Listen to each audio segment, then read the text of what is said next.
Hello mga kababes! Welcome back again to my YouTube channel.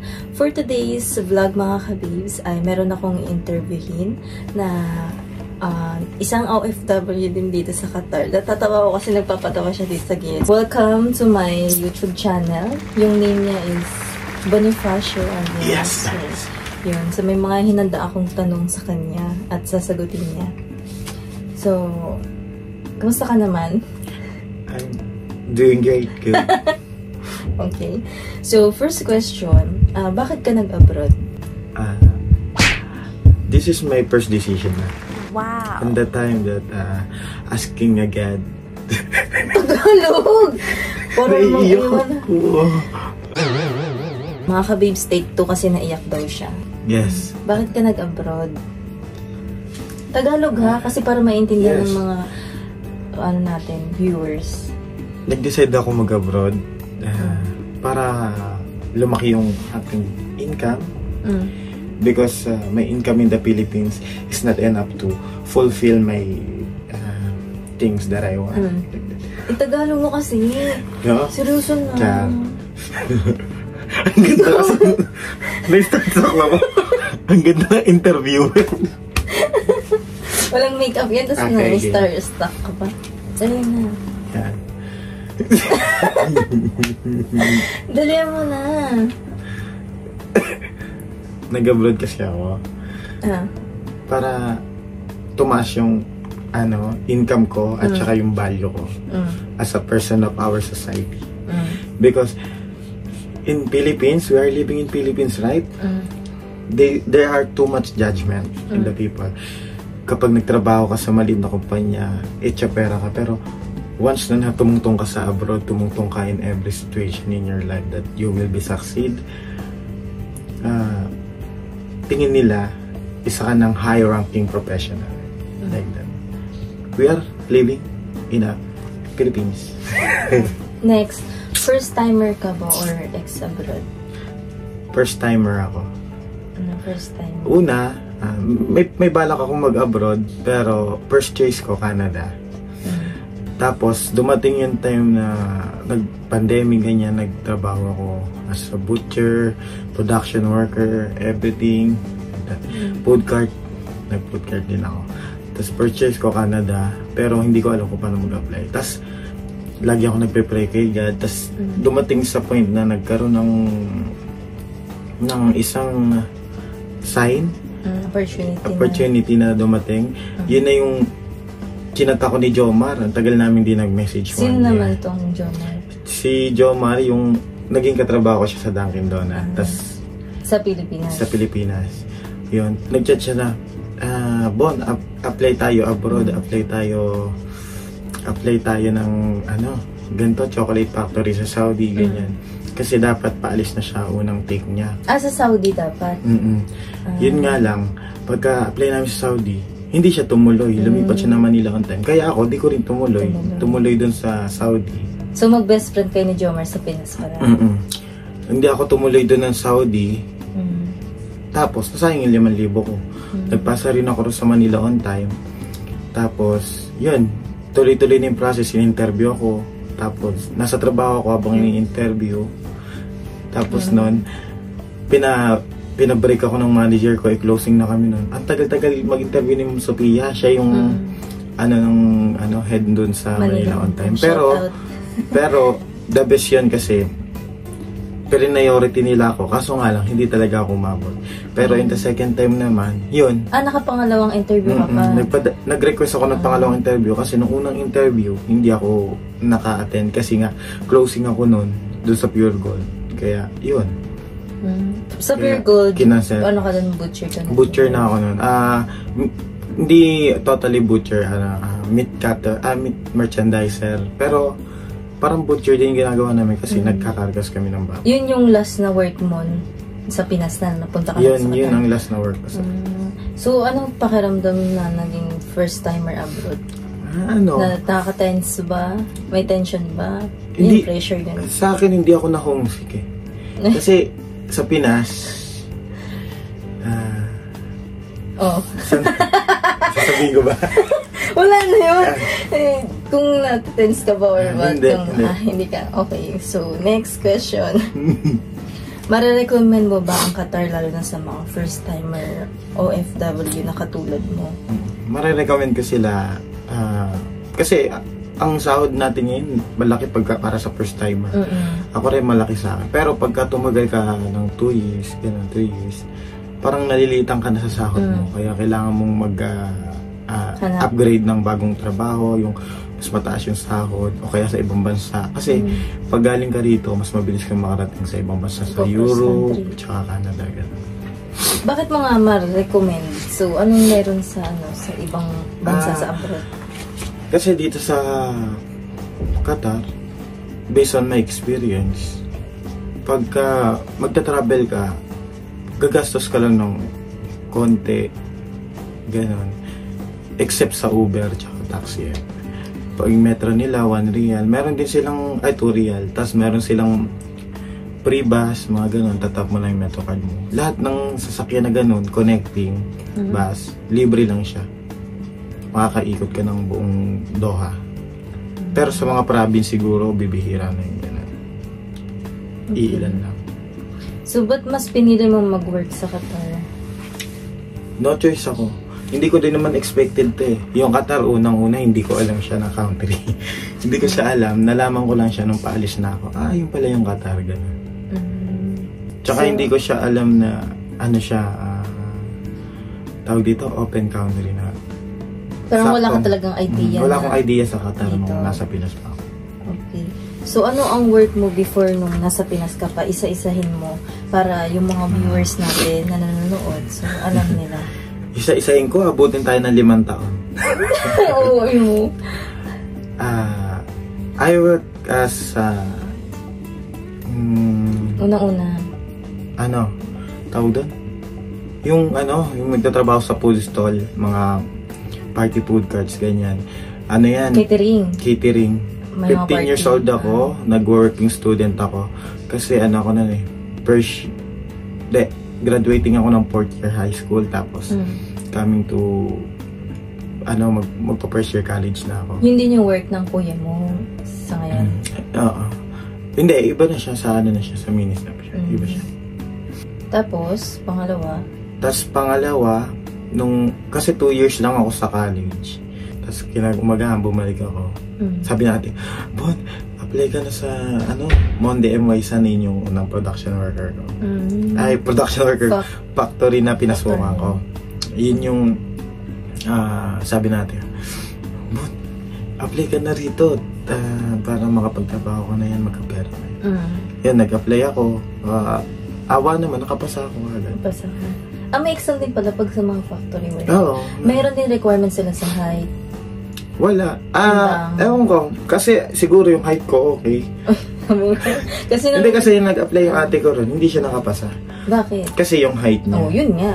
Yung height. So requirements ang height. Kasi nung nag-apply nga ako, kailangan din talaga ng height. Depende sa production yun. Kasi may production na hindi sila nag-aano ng height, wala silang discrimination sa height sa ganun. Kasi ganun. Tapos, pangatlo na yan? Pangalawa. Pangatlo ko, pagka 6 months lang yun eh. 6 months. Pagtas na 6 months. So end of contract? End of contract. 6 months, pasok na naman ako sa isang production. Paggawaan ng Hyro. Yung mga kinakain nating Hyro. Tapos so yung una mong production, Skyflakes. Pita. Yun yung una. Pita, Skyflakes. Pangalawa yung biscuit ulit. Biscuit, Bibisco. Bibisco yung tawag nila, pero Commonwealth food yun. Bibisco? Bibisco. Bibisco. Yung Hyro. Hyro, H-I-R-O. Tapos yung may choco chips doon. Ilang months? 6 months din? 6 months din ako ron. Tapos, yun, 6 months. Pagawa din ng chocolate. Pero, yung pasok na yun, malaki ang sahod doon kasi Manila rate na yun. Kasi nung nasa MYSan ako, ang sahod ko 375 yun. Tapos tumaas na. 2017 nata, 2018. Naglalaro dyan. 375. Tapos nung nag-apply ako ng Manila rate sa Mandaluyong yun. Yung Bibisco Factory. Sahod ko nun. 500 na. 500. 75. 510? Ewan ko yung rate na yun. Kasi sa amin, 575. Mismo. Tapos? 500 yun. 575 Diba? siguro. Ayan. Tapos? Ayan. Ilan na yun? Pang ilan ang trabaho? Pangatlo yun. Yung pang-apat ko, nag-apply naman ako ng, after 6 months, nag-apply ako sa Dunkin Donut. Hindi na factory yun? Factory pa rin yan. Factory pa rin. Factory siya ng donut. Ano yung magkaka-sister company? Or? Hindi, magkakaiba sila. Magkakalaban. Si Pibisco, parang kaano niya si Skyplex, gano'n. Kakalaban yun. Si Dunkin Donut naman, ano siya, may exam din siya. Doon ko nakilala si Jomar, sabay kami nag-exam, tapos may isa pa kami kaibigan. Nung pumasa ako, ayun, pagkapasa ko doon, 1 year, puro graveyard yung trabaho mo. 1 year ka na doon? Walang end of contract? 1 year, oo. Walang... maganda. End of contract nun, 1 taon. Oo, kasi mas maganda. 1 year siya nun. Kasi sa factory, 6 months lang, di ba? Tapos nun, tuloy-tuloy yun. Pagka end of contract ko kasi ng isang trabaho, makakapasok agad ako sa isang trabaho. Hindi ako dinedecline ng kama. Parang gano'n, swerte ko nga. So parang tinutulungan ka nila para makahanap ka ng... Hindi. Ako yung nag-a-apply na kaagad ako bago ma-end of contract para hindi ako nababakante. Yun yung way ko. Kasi pag nabakante ako, sayang yung pera. So yung malapit ka na mag-end of contract sa mga factory workers, naghahanap ka na talaga agad ng kapalit. Ganon. Naghahanap na ako agad ng kapalit. Galing. At least swerte ka sa mga ganon, hindi ka tumatambay. Hindi pa ako na-reject sa ano, sa buti nga binibigyan ako ng katalinuhan ng ating Panginoon para sumagot sa mga talastasan. Tapos, doon na sa sa Dunkin Donuts, so 1 year ka doon. Tapos, anong next ng Dunkin Donut? Ilang trabaho na yun? Pang-apat? Pang-apat yan. So, pang-lima na yung? Pang-apat na yung Dunkin, no? Pag end contract ko doon ng January 20, January 20 rin yung start ko sa Mamasitas. Iba na naman yun? Yung soy sauce. Factory din yun? Oo, factory din. Ayun, mahirap yung trabaho namin. 6 months ulit yun? Ano siya? Kasi factory. Tawag dito? Walang end of contract. Ang Mamasitas. Kasi nasa agency kami. So, pang-limang trabaho mo na yan sa Pinas? Pero nung nag-pandemic, yun na, inabot na ako ng Mamasitas sa pandemic. January, February, March, yun, pumutok yung bulkan ng January. Tapos March, pagtapos April, doon na nag-lockdown. Tapos May, nakakuha pa ako sa SS ng Pag-ibig. Meron silang binigay. Buti, nandun ako sa company na yun. Tapos nun... So, na-experience mo din yun yung pumutok yung bulkan. Tapos yung may... Yung, ashfall. Oo, yun. Meron. Tapos nun, di ba, ano na, May, June, July, August, September, October, yun. Dun sa, sa pinsan ni Mama kay Kedmon, nag-message ako na kung pwede niya ako ipasok dito sa, meat merchandiser at Bochel. Hindi naman ako tinanggihan yun. Nakapasok ako ron. Umabot din ako ng 2 taon doon. 2 years or 1 year, di ko na matanda. Saan nga ulit yung? Butcher. Sa Butcher na? Meat World, yan. Kasi tapos na yung sa Mamasitas, so Butcher na. Yun yung pang-plus mo? Oo, yun yung sa Pure na? Hindi. Kasi ang Butcher means, parang meat merchandiser ka. Nagsiset sila ng isang stall na gano'n sa iba't ibang grocery store. SM, merong SM, merong Pure Gold, merong Save More. Iba-iba. So, ilang years ka doon sa Pure Gold? Almost 2 years din siguro. Wala palang end of contract? Wala. Kasi yung sa... i-renew ka. Kasi, depende sa'yo kung kailan mo hanggang gusto. Ganun. Pero, as long as maganda yung performance mo. Depende pala sa performance. Kasi yung ka-workmate ko, yung classmate ko pala dati, trabaho siya sa Pure Gold. May end of contract. Iba yun. Kasi kami, meat merchandiser, hawak kami ng Meat World. Hindi kami hawak ng Pure Gold. Okay. Yung Pure Gold, hawak nila yung mga dicer sa loob. Yung nag-aayos ng mga... Yun yung mga contract. Oo, yun yung may mga contract sa agency nila. So, yun. Ang dami mo rin naging trabaho sa Pilipinas. So, 5 work, no? Tama, di ba? Ba't mas pinili mong mag-work sa abroad? May work ka naman sa Pinas. Malamang.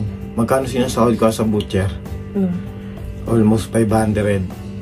Magkano sinasahod mo sa abroad? Diba? Mas Ang laki malaki. ang laki ng difference niya. Different. Pero nga lang, yung kakibat na yung may mawawala, may darating, may mawawala, may darating.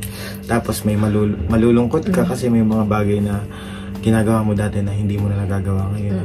Pag uwi mo ng bahay, nasa labas ka. Pero pag uwi mo bahay, tulog ka lang pag nandito. Tapos mamimiss mo yung mga family mo, mga gatherings nyo, kasama pamilya mo, gano'n. Yun nga yung sinasabi ng masarap na mahirap. Kasi masarap nga, sinabi nila na nakakain mo yung gusto mo, kahit anong bilhin mo, okay, mabibili mo siya kung pag-iipunan mo rin.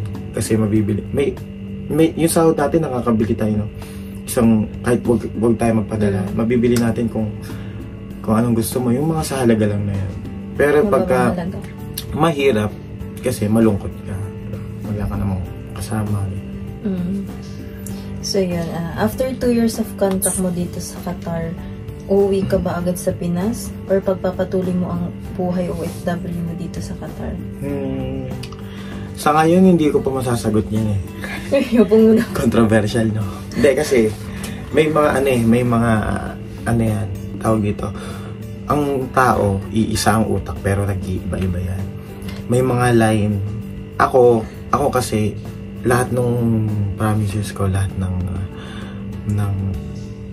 doubts, lahat ng dreams ko, binigay ko na kay Lord. So, lagi kong pinapanalangin na ibukas mo yung tamang pinto para sa akin. Kasi maraming pinto yan. Pagpipilian mo yung lahat ng pinto na yan, pagkapili mo sa lahat ng pinto na yan, hindi mo malalaman kung saan dyan yung totoong papasukan. May aalign sa isigan na magbigay ka ng sign. Ganyan. Hindi naman yung hihingi mong sign. Basta yung may biglaan lang na ang galing, pumantay siya dun sa, sumakto siya sa araw na pag alis ko sa kumpanyan to, sumakto siya, dumating ako dito. Gano'n. Ayun yung tinatawag na alignment of God. Yung bago ka pala pumunta dito sa Qatar, ilang buwan ka nagtambay sa Pinas? Ako? Saglit lang. Nag-apply ako ng January. Tapos, na-interview kami ng January din. Tapos, February, dapat alis na ako kasi kaso nga, nag-take to ako ng interview kasi hindi ako na-interview nung una. Pa-interview ulit ako ng March. Pag-interview ko ng March, umalis na ako ng April 12. So, isang buwan? 1 month lang. Ang bilis ng process nila. Sa akin kasi kaya Manila, on time na kayo. Kaya Manila, on time na kayo. Comment down below. Kasi mabilis magpaalis ang Manila on time. After 2 years mo, ano kaya ang una mong mapupundar para sa future mo? After 2 years? Magto 2 years ka na. Tamang-tama. Ngayon as of now, sabi nga nila, wala pa ako. Ang sabi wala ka pa rin napupundar sa 2 years mo? Hindi. Nakabili ako ng second hand na motor. Nakabili ako ng gold. Gold. Tapos pero ito hindi to gold. Hindi to gold. Itong relo. Hindi yata, hindi ko alam. Cellphone. Yun lang, mga iPhone ba to? Ay, hindi. Kasi baka alam nila iPhone to, hindi to iPhone. Mga gamit na na material, yun yung mga na-impundar ko sa first 2 years ko. Pero sa Pinas hindi mo nabibili? Bukod nun, kasi 2 years bago ako umalis, nagkautang ako eh. Siyempre, yung... Kanino ka umutang? Nangarap mo sa tao. Sa tao ko na yun. Kakilala mo, kaibigan, kamag-anak? Yung tito ko, nagbigay siya. Kaso nga lang, nung time na yon, alam mo yung tito ko, nagbigay siya ng... Sakto na yun. Pahiram niya. Sakto na yan. Pangbayad kong placement, pangbayad ng processing. Kasi magkano ba yung placement fee? Na all-in na? 30, no? Diba? 30. Tapos yun. Nalulung ako nun sa sabong. Nagastos ko sa sabong. Kasi si Atong ang wala, tinitry ko lang. Sino si Atong? Si Atong ang, yun yung magpapatakbo ng sabungan dati ng Gcash. Akala ko kapatid mo. Kasi Atong. Yun na nga nangyari nun. Tapos yun, doon ako nagkautang. Magkano utang mo doon? Umabot siguro siya ng 40 to 50 yan. Talino. 50,000? So, alam nyo na. Diba? Isipin mo yun, pero isipin mo yun. Kaya ko na pala magbayad ng ganung utang. Talino talaga. Pero dito sa Qatar, may utang ka pa rin ba? Wala. Wala kang utang dito sa Qatar. Takot na Sila ang may utang sa'yo. Charot. Sila may utang sa akin. Pero, so, yun. Yun lang yung mga napundar mo. Wala na. Bahay. Wala. Yabang. Ikaw kasi, nagpundar na. Siya kasi guys, nagpundar siya ng bahay. Binili niya. Bahay, yaman, no? Tapos pinagawa niya. Lupa, bumili siya ng lupa, bumili siya ng bahay. Bumili siya ng lupa, pinagawa niya ng bahay. Yun, kaya proud din ako rito. So yun. Pero may nasa isip mo din na magpundar ka din ng bahay at saka kotse. Sabi ko, sana sa darating na 3 taon at saka 3 taon? 3 to 5 years. Magagawa natin yan. Parang Duterte. 3 to 6 months, tanggalan drugs. Ako naman 3 to 5 years, pundar ang bahay. Okay, so eto, mabigat na question. Charot. Anong feeling na maging OFW? Anong feeling na maging OFW? Ang feeling naman maging isang OFW, nagpipiling lang. Feeling ka pala? Pilingero.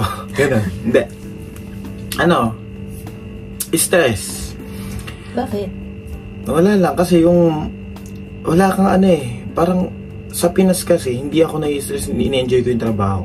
Tsaka uma-absent ka kasi doon. Kaya ko ma-absent.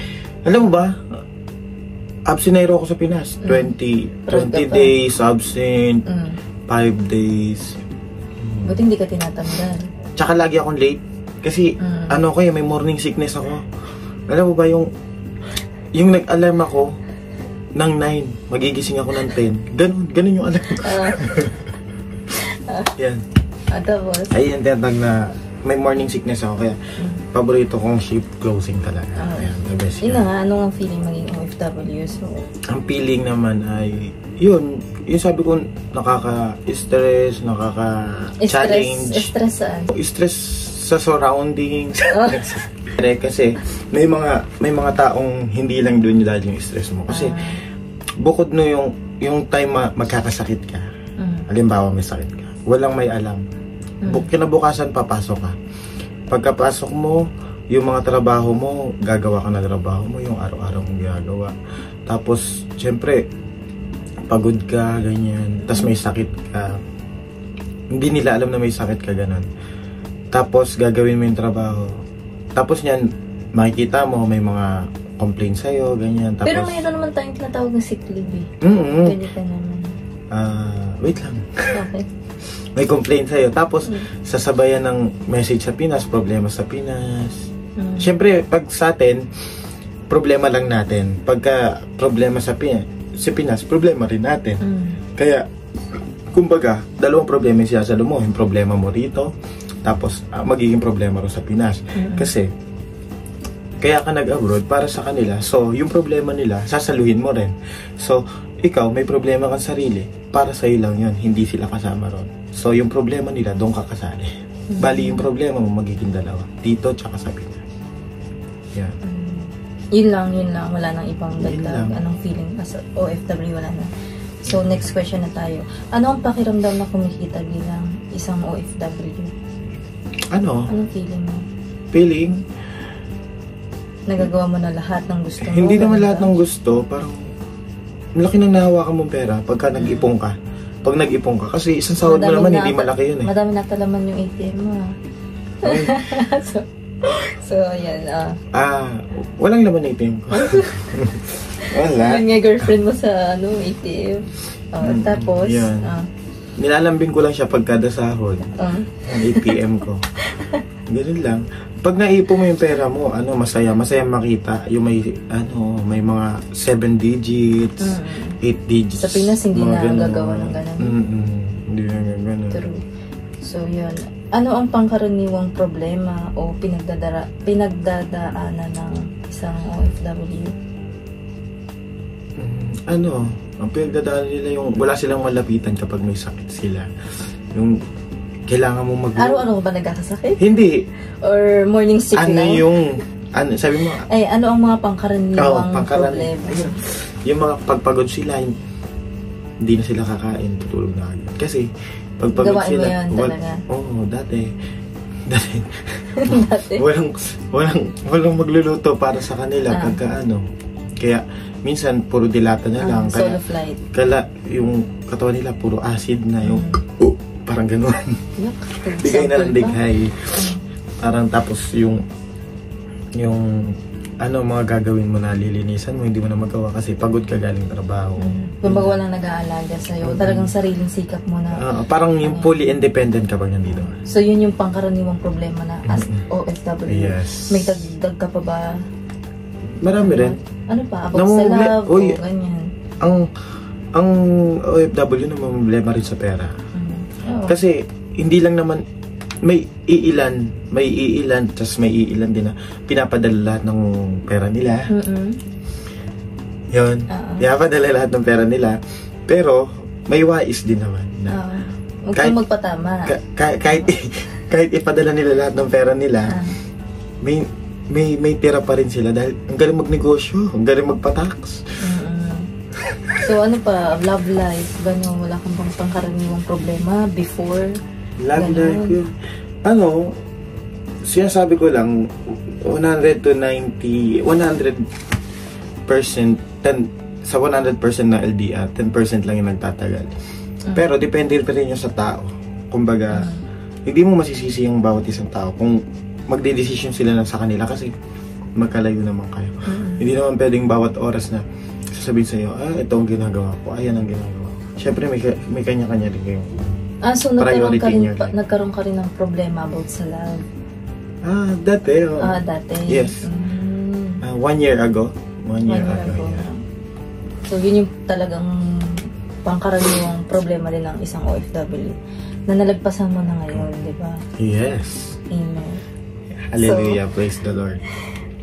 Ano ang mga natutunan mong financial lessons as OFW? Natutunan kong financial lessons is dahil sa akin, kaya may financial lesson. Sa kanya siya. Alam mo, minsan ang pagiging kuripot, minsan maganda sa part. Minsan Pero ang pagiging kuripot, minsan mahirap din. May mga times. Pero sa kanya naman, believe ako, nababudget namin. Nababalance namin yung pagiging kuripot niya. Tsaka, syempre, siya rin nagtuturo. Ako kasi, magastos din ako minsan. Siya yung nagtuturo na. Sa sigarilyo? That's my hobby. That's my hobby? Hobby. Yeah. So, financial lesson niya. Financial lesson na makukuha. Yung magkaroon ka ng... yung natutunan mo. Ay, natutunan ko.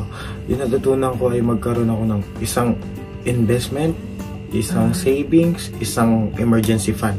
Yung emergency fund, magagamit ko siya para pag nagkasakit ako, biglaan ko siyang kasama na dito yung pamilya mo. Pag nagkasakit man yung pamilya mo, biglaan mo maudukot, hindi mo magagalaw yung savings mo. Kasi yung savings mo, yun na yung tinabi mo para sa future mo tsaka sa retirement plan mo. Itong savings na to. Ang tanong, nagawa mo na ba yung mga ganyan? Wait lang. Tapos, ito naman, yung investment. Ito yung tinatawag na investment katulad nito. May mga investment tayong iba, mga food cart, mga food industry, ganyan, business, investment. Mag-invest ka sa mga ganyan, pwede rin. Pero, as of now, gold pa lang yung kaya natin invest kasi ito lang yung upward natin. Pero may naisip ka din na business sa Pinas, kung sakali mo? Meron. Pero yung pamilya ko naman hindi sila mga business minded. Pero marunong sila mag-business. Pero parang palugi.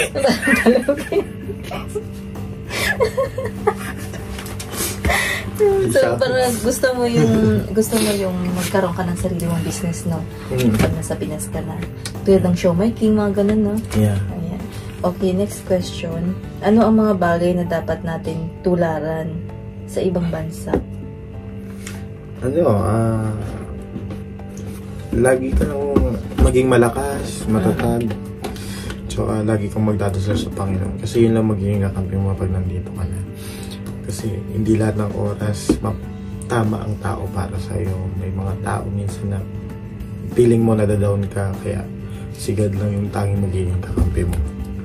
Even kahit na meron akong si Jancel, meron siyang ako, hindi pa rin ako kampante. At least, kakapit pa rin ako kay God. Kasi, hindi niya ako matutulungan sa isang problema na ako lang yung makakalutas at si God. May mga ganong problema. Pero yung ano nga, parang iba yung sagot mo. Yung question kasi, ano ang mga bagay na dapat natin tularan sa ibang bansa? Kumbaga parang yung Pilipinas, ano bang tutularan niya dito sa Qatar? Yung ganun. Yun ba yun? Parang ganun eh. Kasi ano ang mga bagay na dapat natin tularan sa ibang bansa? Yun. Diba? Yung pagiging ano nila, masisipag. At pagiging busy. Sa trabaho. At hindi sa late. Lahat. At hindi late lagi. Alam mo, ang pagiging busy, may mga ano na yan eh, may mga basic things na yan. Yung pagiging busy ng isang tao. Busy siya sa trabaho, busy siya sa mga investment, busy siya sa mga business. Ganon. Ganon yung dapat yung ina-apply natin. Kaso, paano natin mai-apply sa sarili natin, hindi natin ma-apply. Tapos ano pa? Magbigay ka pa ng example. Yeah. Anong meron dito sa Qatar? Yung wala sa Pinas yung gano'n. Yung mga trend nila dito, bibilis, tapos malinis, tapos mga ano? Mga? Tren. Yung tren. Tren. Yung metro. Sumakay ka metro, di ba? Parang airport yung itsura. Airport na sa atin yun, yung metro nila dito. Walang traffic. Tapos walang traffic. Merong traffic dito. Oo, pero hindi sobra. Hindi sobra. Tapos, itatap mo lang 2 real. 2 real lang ha. Isipin mo yung 2 real magkano sa Pinas. 7, 15, 130. Pero mura lang siya dito kasi 2 real lang siya. Parang maiikot mo na ang buong Qatar. Sa halagang yung 2 real mo na yon, huwag ka lang mag-e-exit sa metro. Maiikot mo na yung buong metro station. Mula Wakla hanggang Lucille. May experience tayo dun, di ba? Nagkamali tayo ng saka, edi lumipat lang tayo sa kabilang. Yun, ganun lang. Pero walang another bayad siya. Ano siya, kasama na siya sa unang top mo ng touring. So ano pa? Ano po yung mga dapat sana tularan ng Pinas yung Qatar? Tapos, ano yung pagiging wala naman. Kasi sa Pinas pa rin yung puso ko. Maganda pa rin sa Pinas. Kasi doon yung pamilya mo, syempre. Tsaka, more freedom, more patayan, ganun. So, parang wala kang wala kang gusto na tularan ng Pinas sa Qatar. Konti lang naman. Gusto ko lang yumaman yung Pinas. Ayoko nang tularan. Kasi, kung ano na yung Pinas, yun nakasanayan. Yun na yan. Pero masaya ang Pinas, di ba? Pero depende sa tao kung babagoy. Kasi hindi mo naman mapapabago ng isang presidente yung tao. Kaya. Kasi sa Qatar kasi ang liit ng population nila sa Pinas kasi di ba ang dami. Kaya nahihirapan yung ibang tao. So ito naman, bilang dating OFW, ano ang advice mo sa mga OFW? Dating OFW? Ikaw na. Dati ka na. Luma ka na. New ka pa rin. Datihan. Dati means tapos na. It's a past tense.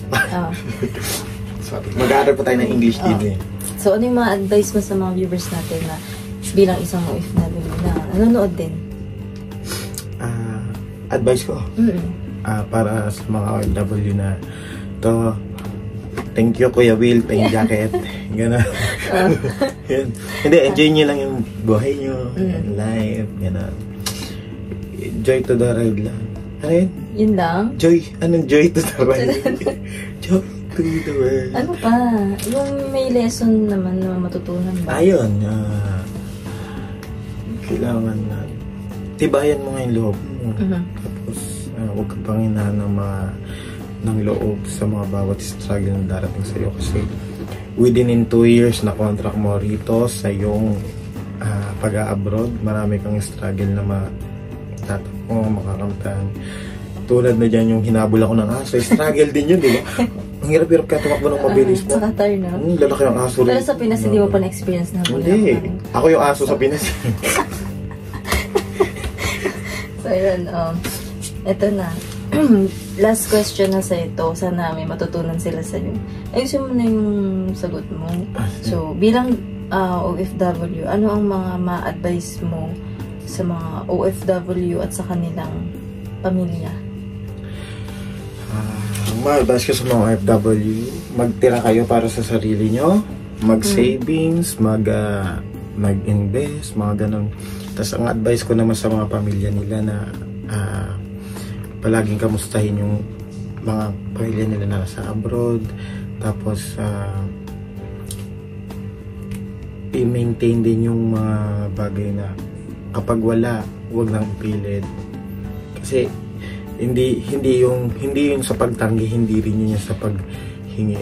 Yun din yung time na kapag tinanggihan ka ng isang OFW, maiisip nila, tas dadamdamin nila yan na hindi ko kayang ibigay yung gusto nila, ganun.